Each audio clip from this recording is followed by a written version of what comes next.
बलरामपुर छत्तीसगढ़ प्रदेश के पूरे सचिव गए अनिश्चितकालीन हड़ताल पर। साथ ही साथ रोजगार सहायक भी अपनी मांगों को लेकर गए अनिश्चितकालीन हड़ताल पर। पंचायतों का कामकाज हुआ ठप।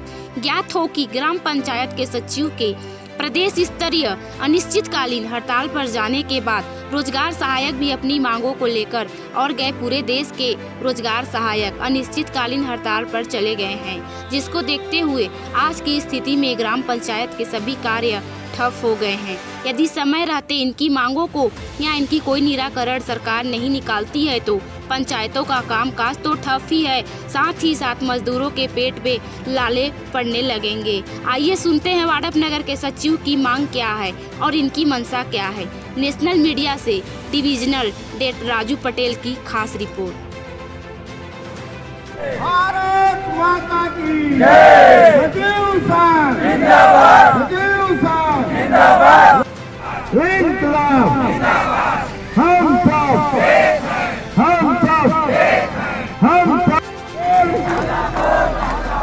आगे देखो। सर आपका नाम? राजेंद्र पटेल, ब्लॉक अध्यक्ष, जनपद पंचायत वाड़फनगर। सर आप लोगों की जो ये हड़ताल चल रही है अनिश्चितकालीन, ये आप लोगों का विशेष किस किस मांग को लेकर के आप लोगों ने धरना प्रदर्शन यहाँ पे करना? हम लोग का हड़ताल जो चल रहा है मुख्य एक सूत्री मांग है, 2 वर्ष के बाद हम सारे सचिवों को नियमितीकरण किया जाए। चूँकि विगत हम लोग 25 वर्षों से शासन के ज़मीनी स्तर का काम हमारे सचिव साथी ही कर रहे हैं, 32 विभागों का काम कर रहे हैं और उसमें कम से कम 200 प्रकार के काम कर, और सचिवों का काम करने का कोई टाइम लिमिट निर्धारित नहीं है। शासन के इस तरीके का महत्वपूर्ण कामों को हम लोग निचले तबके तक पहुंचाते हैं। इसके बाद भी कंटिन्यू शासन से मांग करने के बाद भी नियमितीकरण हम लोग का नहीं किया गया है। अतः जब तक इस बार नियमितीकरण नहीं होगा हम लोग अनिश्चितकालीन हड़ताल पर बने रहेंगे। और हम लोग के समर्थन में प्रदेश भर के रोजगार सहायक संघ भी आए हैं, उनकी भी कुछ मांगे हैं और उनकी भी मांगे जब तक पूरी नहीं होंगी हम लोग उनका भी समर्थन करेंगे। सर अभी आप लोगों का हड़ताल कितने दिन हुआ आज के डेट पर? कितने दिन आप लोग अभी रहे हड़ताल पर? अभी हम लोग का अनिश्चितकालीन हड़ताल 9वां दिन पे है। शासन से कोई प्रतिक्रिया आप लोगों को? अभी तक शासन की ओर से कोई सकारात्मक प्रतिक्रिया हम लोगों को नहीं मिला। चलिए पटेल सर, आपने हमसे बात की, इसके लिए बहुत बहुत धन्यवाद। सर आपका नाम? गिरीश कुमार यादव है, मैं रोजगार सहायक संघ का अध्यक्ष हूँ। अच्छा, वाड़फनगर रोजगार सहायक संघ के आप अध्यक्ष हैं? जी। आप लोगों का ये जो अनिश्चितकालीन हड़ताल का आप लोगों ने जो आह्वान किया है पूरे छत्तीसगढ़ प्रदेश में, विशेषकर किस किस मांग को लेकर आप लोगों ने धरना प्रदर्शन कर? हमारी प्रमुख मांगे हैं, देखिए सर, वेतनमान निर्धारण कर नियमितीकरण किया जाए। दूसरा मांग है नगर पंचायत नगर निगम के अंतर्गत आने वाले ग्राम पंचायत के रोजगार सहायकों को वहाँ के उन पे सेवा पे रखा जाए उनको। तो तीसरा है वरीयता क्रम के आधार पर पंचायत सचिव में भर्ती किया जाए एवं शेष बचे साथियों को सहायक सचिव घोषित किया जाए। मैम आपका नाम? मेरा नाम माला पटवा है। आप कहाँ पे पदस्थ हैं? मैं ग्राम शारदापुर शू में रोजगार सहायक पद पर पदस्थ हूँ।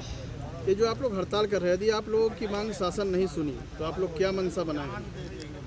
जब तक हमारी मांग की सुनवाई नहीं होगी तब तक हम लोग अनिश्चितकालीन धरना पर बैठे रहेंगे और बनेगा तो भूख हड़ताल भी कर सकते हैं। चलिए, मतलब आप जब तक आप लोगों का शासन नहीं सुनेगा आप लोग? जी, हम लोग भी अपने बात पर अड़े रहेंगे। देखिए, विगत 14 साल तक हम लोग अपना काम कर रहे हैं। महात्मा गांधी राष्ट्रीय ग्रामीण रोजगार गारंटी की योजना के अंतर्गत 14 साल हो गया कार्य करते हुए, फिर भी शासन की ओर से कोई भी ध्यान नहीं दिया जा रहा है। हम लोग अल्प मानदेय में ही काम कर रहे हैं। मनरेगा में मजदूरों को लगाने में भी रोजगार सहायकों की बहुत महत्वपूर्ण भूमिका होती है, जिसके कारण क्या बोलते हैं उनको रोजगार मिलता है, उनका भरण पोषण होता है। कोरोना काल में भी मजदूर को इतना सारा काम मिल रहा है जिससे वो गांव से बाहर नहीं जाते हैं, घर में ही उनको आराम से कार्य मिल जाता है। मनरेगा में अनेक प्रकार से कार्य को खुलवाया जाता है जो कि हम रोजगार सहायकों के द्वारा ही किया जाता है, जैसे डबरी, तालाब, कुआं इत्यादि कार्य हम लोग मनरेगा के अंतर्गत लेते हैं। और साथ ही साथ इस जो कार्य स्वीकृत किया जाता है उसमें भी हम लोगों का अनेक प्रकार से जियो टैगिंग करना हो गया, बहुत सारे मनरेगा के समस्त कार्य को रोजगार सहायकों के द्वारा संपादन किया जाता है। और ऐसे कम वेतन में हम लोग का कैसे परिवार का गुजारा कैसे चलेगा। चलिए, आप लोगों का मांग भी बहुत जायज़ है। हम भी जब आपसे तक हम लोग का मांग पूरा नहीं किया जाएगा हम लोग अपने अनिश्चितकालीन हड़ताल पर अड़े रहेंगे। चलिए, सरकार को मेरी बात सुननी होगी, क्योंकि इतना कम मानदेय में कोई भी अपना जॉब नहीं कर सकता है। चलिए, आपने हमसे बातचीत की, इसलिए बहुत बहुत धन्यवाद। धन्यवाद।